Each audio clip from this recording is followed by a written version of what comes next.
Devita. Di video kali ini aku itu mau cerita pengalaman aku pakai krim dokter kulitku. Kalian tahu dong dokter Arthur yang terkenal banget di Instagram.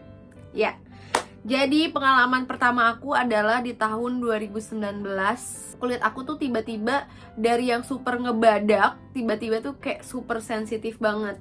Dan permasalahan kulit aku awalnya itu cuma komedo. Ingat ya, permasalahan kulit aku tuh cuma komedo. Jadi kulit aku bukan tipe-tipe yang berjerawat, tapi masalahnya adalah komedo. Dan komedonya itu adalah tipe komedo yang mendem di kulit, bukan komedo yang kelihatan matanya putih-putih gitu, enggak. Jadi setiap aku cuci muka, itu aku ngerasa di kulit itu ada yang bergerindil gitu loh. Sampai akhirnya aku selalu pencet setiap aku ngerasa ada yang bergerindil di wajah aku. Hasilnya tuh jadi kayak gini. Nah, setelah itu akhirnya karena aku juga salah banget pada saat aku SMA, aku 2016-2017an lah.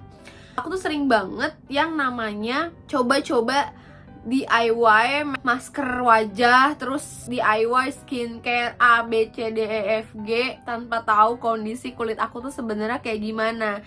Jadi dari yang aku pas masa sekolah SMP, SMA nggak ada masalah, dan di SMA akhir itu akhirnya tumbuhlah jadi bermasalah terus karena kecerobohan aku pada saat aku buat masker DIY gitu. Mulai dari masker jeruk nipis, terus masker madu, susu denkau, susu beruang, dan lain-lain. Itu banyak banget yang aku DIY yang akhirnya muka aku tuh jadi super sensitif. Dan kalian juga harus tahu, kalau kalian tahu cuka apel yang ini, aku juga dulu ngejadiin cuka apel ini sebagai toner dan itu salah banget. Kalau kalian masih ngelakuin ini sekarang, mending kalian buru-buru stop dan jangan pernah pakai lagi. Oke? Back to the topic. Gimana sih ceritanya awalnya? Oke, akhirnya tuh aku cari nih dokter kulit apa yang bagus gitu kan. Ternyata aku menemukan si dokter Arthur ini. Cuman di dokter Arthur ini aku bukan layanan yang premium, jadi aku yang reguler dan memang antri seperti biasa gitu kan. Karena yang premium itu slotnya nggak banyak dan juga masih baru-baru lulus sekolah, jadi belum punya duit lebih. Oke lah, aku antri yang reguler. Konsultasi nih via email. Dulu tuh konsultasinya kan via email kan, bahkan mungkin sampai sekarang belum ada website resminya si dokter kulitku sendiri kan. Oke, udah dibales, aku udah dapet resep krim mukanya apa-apa aja. Akhirnya aku tebus krim mukanya nih. Setelah itu, jadi krim yang aku pakai tuh ini. Dengan masalah muka aku yang banyak bekas-bekas pencetan gitu, terus banyak juga komedo. Terus akhirnya membaik dari yang kayak gini jadi kayak gini. Terus aku selalu repeat konsul ya. Jadi kayak aku konsul lagi, aku pakai krimnya lagi. Tapi yang jadi masalah adalah konsul di kulitku itu tuh cukup lama balesannya. Tiba-tiba muka breakout, itu kita langsung dapat produk, itu nggak bisa kayak gitu. Jadi kita mesti tetap ikutin prosedur, yaitu kita konsul dulu ke dokter Arthur. Aku nggak tahu apakah yang menghandle untuk layanan reguler dokter Arthurnya langsung atau apakah ada apoteker atau siapa, aku juga nggak tahu. Tapi yang jelas aku ini tadinya konsul di dokter kulitku Jakarta. Klinik bapaknya si dokter Arthur. Terus sampai akhirnya aku pakai, aku repeat krimnya. At the end ternyata kok ini muka selalu tumbuh lagi gitu. Sampai akhirnya aku capek sendiri.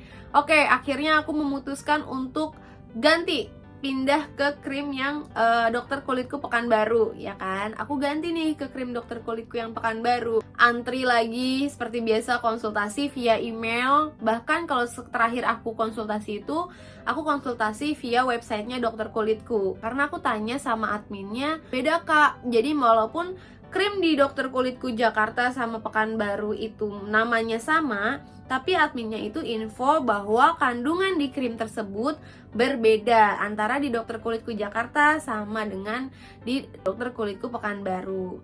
Pekanbaru atau Balikpapan ya? Balikpapan. Jadi kalau misalnya habis pakai krim dokter kulitku, itu udah cocok nih, udah oke, kita udah repeat terus, udah konsul dapat krim yang berbeda-beda, itu bakalan hasilnya beda lagi. Oke, akhirnya aku ganti krim dokter kulitku beberapa kali, beberapa resep gitu ya.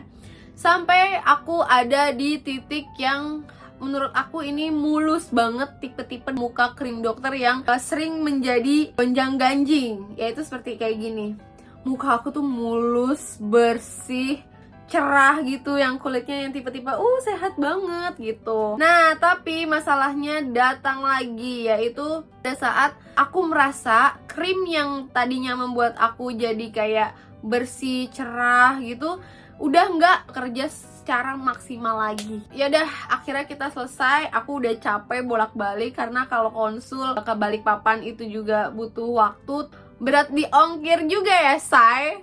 Oke, akhirnya aku udah gak melanjutkan lagi. Aku selesai dari dokter kulitku, langsung ganti krim yang lain. Jadi total 4 tahun aku pakai, dari 2019an total 4 tahun aku pakai krim dokter kulitku yang hasilnya naik turun dan gak selalu menetap gitu ya.